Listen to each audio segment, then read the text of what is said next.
What was the straw, or what were the straws that broke the camel's back with respect to alcohol and seeking help?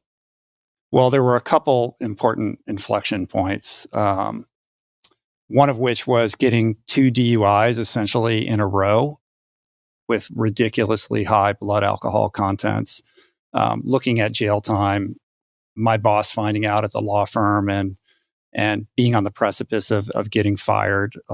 That's a whole rabbit hole, sort of chaotic disaster that I weathered. Another one was a marriage, or I should say, like a wedding that went awry. Yeah, I got married, and that relationship ended on the honeymoon, which is a whole crazy story that is inextricably linked to. I mean, I was sober at the time, but it's very much linked to my alcoholism. So there's big events like that, but I think those situations created such a deep level of shame inside of me that I wasn't able to shake alcohol in the wake of those experiences because I didn't have the emotional tools to process them. So I continued to drink for a while. I mean, the wedding was really, the nadir of the whole thing, and a reasonable person would have woken up and gotten sober at that time. But I needed to medicate myself through that emotional shitstorm until one day, I basically woke up and I was hungover, but it wasn't like I had, I reaped any kind of chaos the night before. But it's just that moment of realizing, like, I've had enough. Like, I can't live this way anymore. It's just so lonely and desperate, and it only leads in one direction. And I think, that's what it takes. Like, for anybody who has experience with addiction, particularly substance addiction, you have this sense, like you asked me earlier on, Tim, like, when did I know I had a problem? Like, I knew I had a problem very early on in my drinking career, but that's very different from the willingness to do anything about it. Like, I harbored this notion that this was a problem for me, but you're also protecting it because you want to be able to keep doing it. And that's what leads to, this sort of double life where you're hiding your behavior from other people and deluding yourself into thinking that they don't know what's going on. But ultimately, you realize, like, everybody knows what's going on. And on some level, it's a process of, like, stripping away those layers of denial until you can really, face the objective truth of what you're doing. And that's a very terrifying thing. And so that's kind of what was going on inside of me until, this day in 1998, where I was like, okay, I've had it. Like, I'm ready to really take this seriously and do something about it. How old were you roughly then? My math is going to fail me at this moment, but 1998. Yeah, I was 31. 31. All right. And because it struck me as a curveball, if you don't want to get into it, that's totally fine. But in my mind, I envisioned this honeymoon just going down as a fireball due to some catastrophe that was alcohol induced. But you said you were sober. Yeah. Are you willing to expand on that at all? And if not, that's fine. Yeah, no, it's so hard to describe this and have it make sense. But essentially what happened was I had been drinking quite a bit. I got engaged to this woman. I was living in San Francisco at the time. She was living in Palo Alto and is from Palo Alto. But in the kind of lead up to this wedding, because we had gotten engaged, I had taken a job in Los Angeles. So we were living in separate cities. And I think during that interim period when she got distance between me, she realized, like, maybe this isn't the guy I want to marry. And I had come clean with her about the DUIs. And I think that was very scary to her. So even though I had been sober for a number of months and told her that I was committed to this path of sobriety, I think, in her heart of hearts, she really wanted to get out of this relationship, but she was unable to muster the strength to break it off herself. And I think that she wanted me to break it off.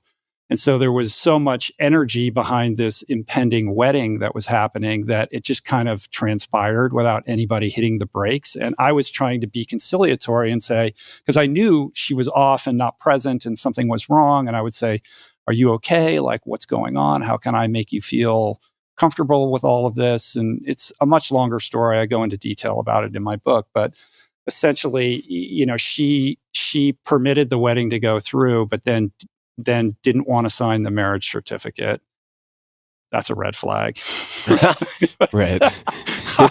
Cause for pause. Yeah. And, the night of the wedding, when we went back to the honeymoon suite, that did not go well.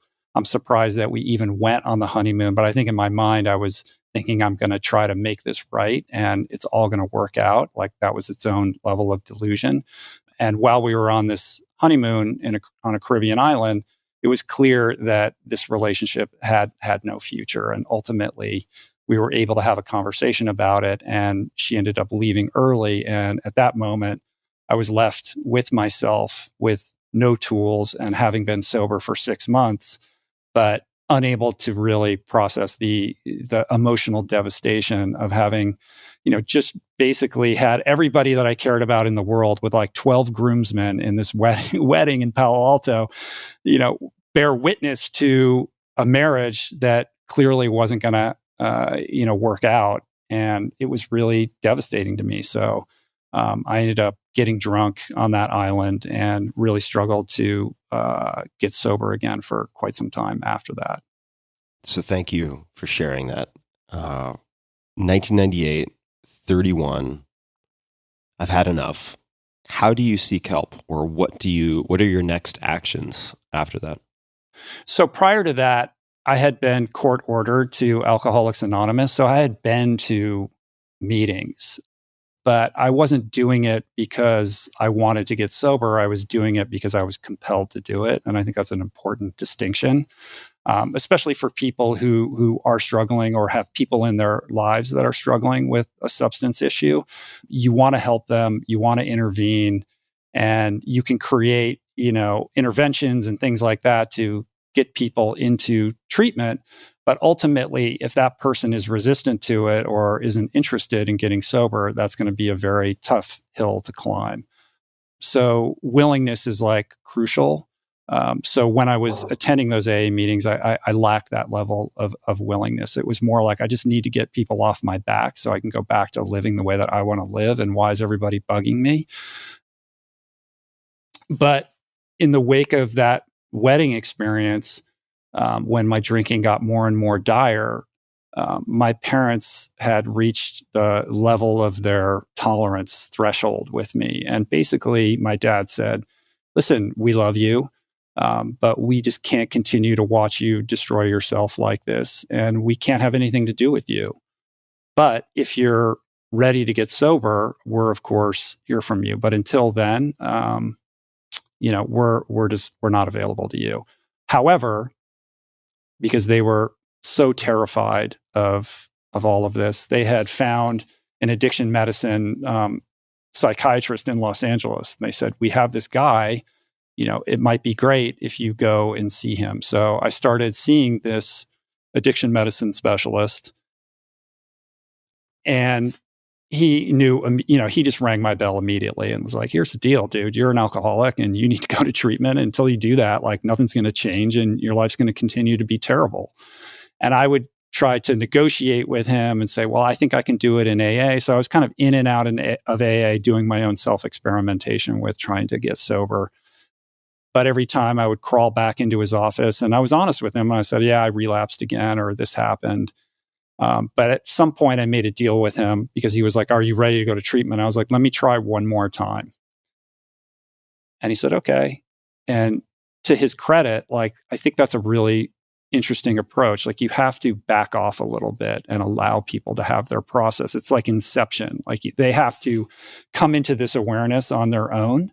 You cannot compel somebody to see themselves as they really are. And of course, I relapsed, crawled back into his office. And because I was considered myself such a man of my word, I said, well, I made a deal with you. So, okay, now I'll go to treatment. And that's, I called him after this one bender and I said, I'm ready. And he got a bed for me. And I immediately go online and I'm researching treatment centers and I'm looking for the spa resort one, that has really nice accommodations. He's like, no. Here's where you're going. This place in Oregon. I got a bed for you. Like, get on the plane today. And that's basically how it began.